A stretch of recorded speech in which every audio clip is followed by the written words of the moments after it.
오늘 말씀은 오늘 여기서 새로 시작하라 라는 제목으로 함께 말씀을 나누겠습니다. 우리가 살아가다 보면요, 예상하지 못하는 일들이 참으로 많이 있습니다. 그렇죠? 그래서 멈춰야 할 때가 있어요. 길을 달리다가 우리가 앞에 표지판이 있으면 운전을 하다가도 멈춰야 합니다. 통행 금지 가지 않아야 하겠죠. 사업이 막힐 때도 있고요, 건강이 무너질 때도 있고, 관계가 틀어질 때도 있습니다. 때로는 마음의 힘마저 무너져서 아무것도 못할 때도 있죠. 그런데 그때에 우리는 하나님을 찾기를 원합니다. 하나님을 바라보길 원합니다. 자, 오늘 본문 말씀에 그러한 우리들에게 하나님께서 새롭게 세우신 표지판이 있어요. 그게 뭐냐면 오늘 중심 구절인데, 이 말씀을 줄을 쳐놓으셔도 되고 꼭 자주 보시기 바랍니다. 스가랴 8장 15절 말씀인데요, 이 예루살렘과 유다 족속에게 이렇게 얘기를 하죠. 은혜를 베풀기로 뜻하였나니 너희는 두려워하지 말지니라. 두려워하지 말지니라. 하나님께서 우리에게 은혜를 주기로 작정하셨다는 거예요. 뜻하였다, 작정하셨다. 그래서 지금 우리가 여기에서 다시 시작할 수 있다. 우리 먼저 14절 15절 말씀을 같이 읽어보겠습니다. 14절 15절입니다. 시작. 만군의 여호와가 이같이 말하노라. 너희 조상들이 나를 경노하게 하였을 때에 내가 그들에게 재앙을 내리기로 뜻하고 뉘우치지 아니하였으나 이제 내가 다시 예루살렘과 유다 족속에게 은혜를 베풀기로 뜻하였나니 너희는 두려워하지 말지니라. 아멘. 여기에서 반복하고 있는 중요한 단어가 있습니다. 뜻하고라는 단어입니다. 뜻하고. 과거에는 하나님께서 재앙을 뜻했다고 합니다. 벌을 주기로 내가 뜻했다. 그런데 이제는 은혜를 주기로 뜻했다라고 말씀을 하시죠. 뜻하다라는 것은요, 내가 이런 상황이 되었을 때 마음이 변하고 저런 상황이 되었을 때 마음이 변하고 변덕스러운 마음을 이야기하는 게 아니에요. 뜻하다라는 것은 무엇입니까? 하나님께서 깊이 계획한 것, 하나님께서 깊이 생각하고 작정한 것, 이것을 뜻하다라고 하는 것입니다. 하나님의 그 계획 속에 있는 것입니다. 재앙을 주시는 것도 은혜를 주시는 것도 하나님의 계획이다. 그래서 이제는 하나님께서 약속 가운데에, 이 말씀 가운데에 이제 내가 은혜를 주겠어 라고 결심하는 거예요. 이것이 왜 중요할까? 우리가 인생을 살면서 가장 두려운 것은요, 앞으로 어떤 일이 벌어질지 모른다는 것 때문에 두려워합니다. 내가 지금처럼 잘 살아갈 수 있을까? 앞으로 내가 아프지 않고 건강하게 살아갈 수 있을까? 내가 하고 있는 이 일을 평생 하며 살아갈 수 있을까? 불확실한 것 때문에 두려워하죠. 그런데 성경 말씀은 뭐라고 하시냐면, 하나님께서 결정하신 이 모든 사실이 어디에 있다고요? 하나님의 그 언약적인 약속 안에 있다고 말씀합니다. 거기에 뿌리를 두고 있어요. 그래서 흔들리지 않고 하나님의 약속을 신뢰할 수 있는 것입니다. 거룩과 신실하신 하나님의 성품을 말하고 있는 것이죠. 하나님은 거룩하시기 때문에 죄를 반드시 다루셨습니다. 그래서 이스라엘 백성들이 불순종했을 때 바벨론 포로로 그들을 내어주신 것, 하나님의 뜻하심입니다. 그런데 동시에 하나님은 신실하시기 때문에 우리에게 무엇을 허락하셨냐? 회복을 허락하셨습니다. 예레미야 31장 3절 말씀을 한번 찾아볼까요?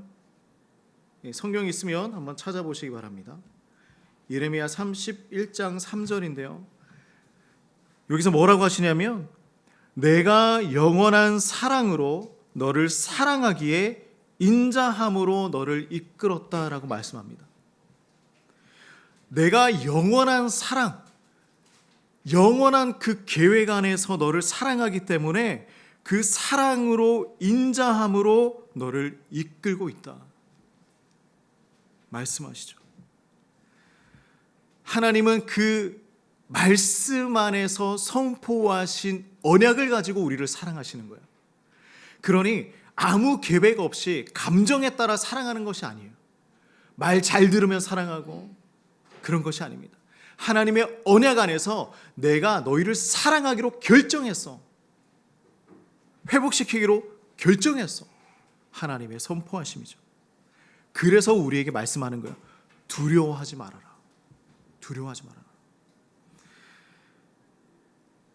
자, 우리가 하나님의 성품과 그 결심을 알았기 때문에 이 모든 두려움을 내려놓을 수가 있는 거예요. 우리 오랫동안 방치되어 있는 집을 한번 보신 적 있으십니까? 창문도 깨어지고 벽에 금이가 있어요. 지붕은 기울어져 있습니다.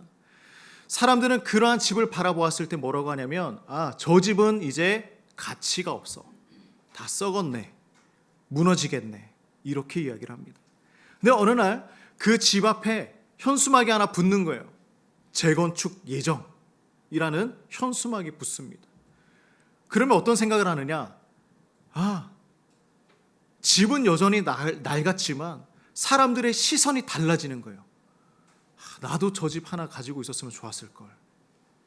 그렇죠? 곧 새로워지겠네. 저 집 이제 가치가 올라가겠네. 우리가 생각하지 않습니까? 우리의 삶도 그런 거예요. 죄와 실패 때문에 다 무너져 있던 그 삶이 하나님께서 은혜를 주시기로 뜻하셨다. 결정하셨다. 그 순간부터 우리 인생의 가치가 달라지는 것입니다. 그래서 하나님의 은혜가 중요한 거예요. 그렇다면 이제 우리가 어떻게 살아가야 하는가? 하나님께서 은혜 주시기로 뜻하셨다는 그 말씀을 들으면 우리는 어떤 생각을 합니까? 그래, 나는 이미 이제 은혜 받았고 구원받은 사람이니까 내 마음대로 살아가도 되지 않을까? 어차피 구원받는데 내가 그냥 마음대로 막 살다가 죽기 전에 회개하면 되지 않을까? 어떻게 생각합니까? 이게 은혜 받은 사람의 모습일까요? 사도 바울도 로마서에서 이렇게 얘기합니다. 그런즉 우리가 무슨 말 하리요? 은혜를 더하게 하려고 죄에 거하겠느냐? 하나님 은혜로운 분이시고 내가 더 큰 은혜를 받기 위해서 죄를 짓는 게 마땅한가? 은혜 받은 사람이 죄를 지을 수 있겠습니까? 하나님의 그 은혜와 긍휼하심을 아는데 우리가 더 많은 죄를 지으며 살아가겠습니까? 참된 은혜를 경험한 사람은 그 은혜로 말미암아 반드시 삶이 달라진다는 것입니다. 하나님의 은혜를 경험한 사람은 그 은혜에 맞추어서 살아가게 되어 있어요. 자, 우리 16절 17절 말씀 한번 읽어봅니다. 시작. 너희가 행할 일은 이러하니라. 너희는 이웃과 더불어 진리를 말하며 너희 성문에서 진실하고 화평한 재판을 베풀고 마음에 서로 해하기를 도모하지 말며 거짓 맹세를 좋아하지 말라. 이 모든 일은 내가 미워하는 것이 아니라 여호와의 말이니라. 아멘. 하나님은 은혜를 주시면서 동시에 우리에게 원하시는 것이 있어요. 그것을 네 가지로 말씀하고 있죠. 그 첫 번째는 뭐냐면 실제적인 변화가 이렇게 이루어져야 합니다. 진리를 이야기하라. 진리를 이야기하라. 거짓과 왜곡되는 것은요, 공동체를 무너뜨리는 거예요. 창세기 3장 말씀을 보면 사탄은 처음부터 거짓으로 인간을 속여왔습니다. 그러나 하나님은요, 진리의 하나님이시죠. 에베소서 4장 25절에서도 사도 바울은 이렇게 얘기합니다. 거짓을 버리고 각각 그 이웃과 더불어 참된 것을 이야기하라고 말씀하고 있어요. 우리가 이야기해야 하는 것은 하나님의 복음이면서 또한 진리를 이야기하는 것입니다. 진실됨을 이야기하는 거예요. 우리의 말이 회복되면 관계가 회복되게 되어 있습니다. 진실을 이야기하면 진실된 공동체가 되게 되어 있습니다. 자, 두 번째 뭐를 말씀하시는가? 성문에서 진실하고 화평한 재판을 베풀으라고 이야기하고 있죠. 옛날 그 성문은요, 고대 사회의 법정이었어요. 공적인 자리였습니다. 거기에서 재판을 하고 거기에서 판단을 받았습니다. 하나님은 개인의 그러한 어떤 나의 착함, 도덕적인 것만을 얘기하고 있는 것이 아니에요. 공동체 전체의 정의를 세우라고 말씀합니다. 미가서 6장 8절 말씀을 보면요, 사람아 주께서 선한 것이 무엇임을 내게 보이셨나니 오직 정의를 행하며 인자를 사랑하며 겸손하게 내 하나님과 함께 행하는 것이 아니냐. 은혜 받은 백성은 나만 잘 살아가는 게 아니에요. 사회적 공의를 위해서 책임을 지는 사람입니다. 화평한 재판을 베풀어라. 자, 세 번째는 이거예요. 뭐라고 하시냐면 마음에 서로 해하기를 도모하지 말아라. 서로 해하기 위해서 생각도 하지 말아라는 거예요. 우리의 마음은 쉽게 보복을 상상합니다. 그죠? 내가 당하면 돌려주고 싶어요. 내가 저 사람한테 언젠가 갚아주겠어. 하지만 하나님의 은혜는요, 우리의 내면까지 바꿔놓는 것이 은혜입니다. 로마서 12장 19절 말씀, 친히 원수를 갚지 말고 하나님의 진노하심에 맡기라고 말씀합니다. 나의 원수가 있으십니까? 어떠세요? 직장에 내 원수가 있어요. 보기도 싫은 사람도 있습니까? 학교에서 가까이 하고 싶지 않은 사람도 있습니까? 내 원수가 있습니까? 하나님에게 맡겨라. 내가 그 사람을 붙들고 나 혼자 고민하고 고군분투하는 것이 아니라 하나님께 기도하고 내어 맡기는 것입니다. 내 마음을 병들게 하지 마세요. 나의 영혼을 병들게 하지 마십시오. 주께 맡기는 훈련이 필요하죠. 자, 네 번째는 뭐냐면 거짓 맹세를 좋아하지 말아라 라고 말씀을 하고 있어요. 거짓 맹세를 좋아하지 말아라. 요즘 시대는요, 약속을 쉽게 하고 쉽게 깨트립니다. 괜찮다라고 생각해요. 나에게 한 약속도 지키지 못하죠. 다른 사람과 했던 약속도 지키지 못합니다. 예수님도 마태복음 5장 말씀에 은혜 받은 자의 언어는 가볍지 않고 신실해야 한다고 말씀하고 있어요. 하나님은요, 말의 무게를 회복하라고 하십니다. 신실한 언어가 신실한 공동체를 세워나가는 거겠죠. 말에도 무게가 있습니다. 말에도 무게가 있습니다. 우리가 집에 온도계 하나씩 다 있으십니까? 요즘에 하도 더우니까 이제 온도계 보면서 몇 도다, 방안 온도가 몇 도다 이렇게 보고 있죠. 근데 온도계의 역할은요, 온도를 가르쳐 주기만 합니다.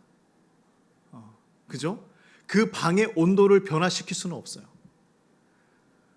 에어컨이나 온풍기가 있어야 그 방의 온도가, 우리 집안의 온도가, 우리가 머물고 있는 그곳의 온도가 변화됩니다. 그래서 우리는 하나님 앞에서 나 자신을 아는 것으로 그치면 안 돼요. 나의 상태를 아는 것에서 멈추면 안 됩니다. 아, 내가 지금 이렇구나. 내가 영적으로 지금 힘들구나. 나의 기도가 안 되는구나. 내 삶에 찬양이 없구나. 이건 그냥 온도계예요. 그럼 난 뭘 해야 되는가? 여기서 멈추는 것이 아니라 하나님의 성품을 우리의 삶 속에 심어서 그 삶의 전체의 온도를 바꾸어 나가야 하는 것입니다. 아, 내가 기도해야지. 이게 아니라 지금 기도하는 거예요. 아, 내가 말씀 못 보고 있구나. 지금 말씀 읽는 거예요. 내가 예배가 없구나. 예배 드리는 거예요. 자, 우리 말씀의 후반부로 한번 가봅시다. 그래서 하나님은요, 우리에게 말씀하시는 게 다음과 같은 것들입니다. 자, 18절 19절 말씀을 같이 한번 읽어볼까요? 시작.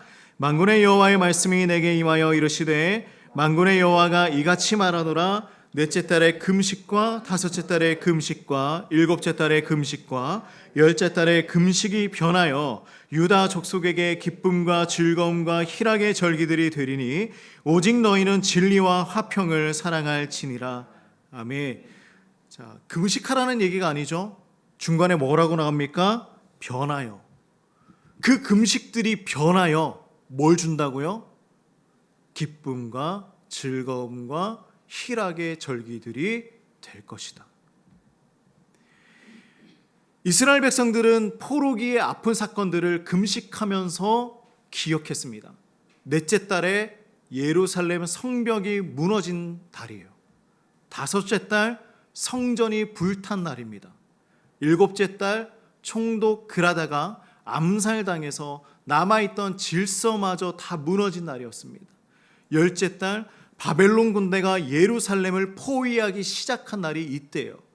그러니 그들의 아픔과 고통과 슬픔을 모두 금식을 통하여 기억하면서 살아오고 있었습니다. 그런데 이제 하나님 뭐라고 하십니까? 19절 말씀에 이 금식들이 기쁨과 즐거움과 희락의 절기들로 바뀔 것이다. 하나님의 회복은요, 과거를 지우는 것이 아니에요. 하나님은 아픈 기억을 없애는 것이 아니라 기억의 의미를 바꾸시는 거예요. 이해되시죠? 과거의 상황을 기억나지 않게 만드는 것이 아니라 그 기억을, 그 의미를 바꾸시는 거예요. 우리가 눈물이 말라서, 눈물이 그쳐서 웃습니까? 아니죠.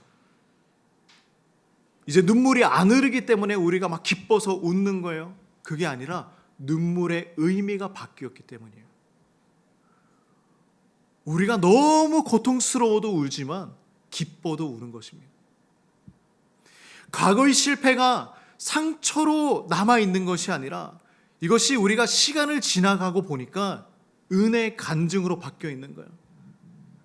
아, 제가 옛날에 이렇게 힘들었어요. 먹을 거 못 먹었고요. 곰팡이 나는 집에서 살았고요. 바퀴벌레가 수천 마리가 있었습니다. 근데 그 이야기를 지금 할 수 있는 이유는 뭐예요? 그렇게 살았지만 은혜를 받았고 지금은 우리가 다르게 살고 있기 때문이죠. 이것이 복음의 능력이에요. 십자가는 어떤 것이었을까요? 예수님이 십자가에 못 박히는 그 당시의 십자가는요, 그 나라에서 가장 나쁜 죄를 지은 사람에게 주는 형벌이었습니다. 그래서 십자가에 매달린다는 것은 수치였어요. 저주였어요. 근데 그 상징의 의미가 지금은 어떻게 되었어요? 우리가 십자가를 보면 무엇을 생각합니까?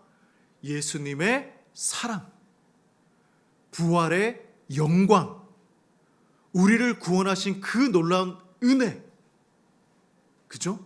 십자가의 의미가 바뀌었어요. 세상의 모든 사람들이 십자가를 바라보면서 저건 저주의 상징이다 라고 이야기하는 사람 한 명도 없습니다. 예수님이 못 박히신 곳, 예수님의 사랑을 기억하죠. 예수님의 보혈을 기억합니다. 의미가 바뀌는 거예요. 마찬가지로 우리의 삶 속의 과거의 아픔과 슬픔도 은혜 안에 있으면 새로운 의미로 변화된다는 것입니다. 오늘 말씀이 그거예요. 너희가 금식하면서 힘들어하고 고통 가운데 있었던 그 모든 순간들을 기억하느냐? 이제는 그것이 기쁨의 날이 될 거야. 그리고 20절 이후로 하나님은 더 큰 그림을 보여주고 있어요. 자, 22절 말씀 우리 같이 한번 읽어봅시다. 22절입니다. 시작. 많은 백성과 강대한 나라들이 예루살렘으로 와서 만군의 여호와를 찾고 여호와께 은혜를 구하리라. 아멘. 수많은 나라가 어떻게 된다고요? 몰려온다고 합니다. 23절 말씀을 보면요, 이렇게 얘기하죠. 23절에 만군의 여호와가 이같이 말하노라. 그날에는 말이 다른 이방 백성 10명이 유다 사람 하나의 옷자락을 잡을 것이라. 잡고 말하는데 여기가 중요하죠. 하나님이 너희와 함께 하심을 들었나니 우리가 너희와 함께 가려 한다 라는 거예요. 언어가 달라요. 다른 나라 사람이라는 거예요. 그 사람들이 와서 하나님이 너희와 함께 하는 것을 내가 봤어. 아, 이제는 나도 너희와 함께 가기를 원해. 이스라엘의 회복은요, 이스라엘만을 위한, 이스라엘 그 나라만을 위한 회복이 아니었어요. 이것이 보여주는 선교적 비전입니다. 하나님은 언제나 하나님의 백성을 회복시키신 뒤에 그들을 통하여서 열방을 회복시켜 나가는 거예요. 폭풍이 자주 몰아치는 해안가를 한번 생각해 보시기 바랍니다. 그곳의 등대는요, 매일 밤 같은 시간, 같은 방향으로 같은 밝기의 빛을 비추어 줍니다. 비춰주는 거예요. 그리고 배들은 그 빛의 신뢰성을 믿고 항로를 잡고 나아갑니다. 빛을 보고 가는 거예요. 교회도 마찬가지겠죠. 우리가 진리의 빛을 비추어 주어야 하는 것이고, 공의의 빛을 비추어 줘야 하는 것이고, 화평의 온기를 비추어 줘야 하는 것입니다.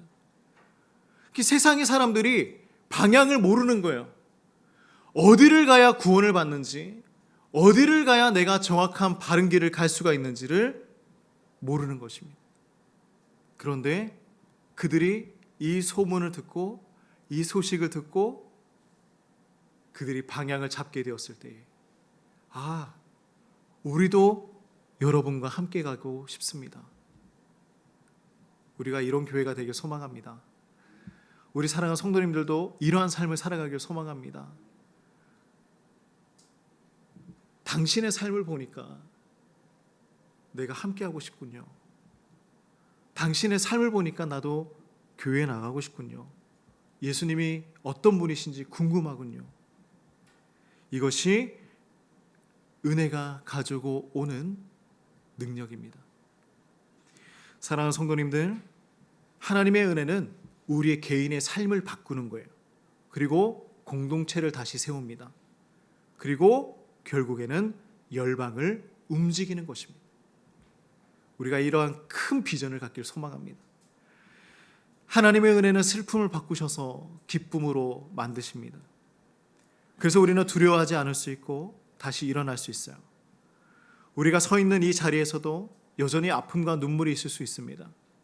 어제까지 울고 있었을 수도 있어요. 오늘 아침까지 슬퍼할 수도 있습니다. 그러나 하나님께서 회복을 작정하셨다.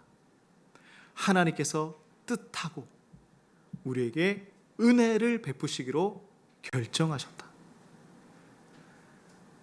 우리를 보면서 세상은 이렇게 고백하는 날이 올 것입니다. 하나님이 너희와 함께 하시는구나. 하나님이 너와 함께 하시는구나.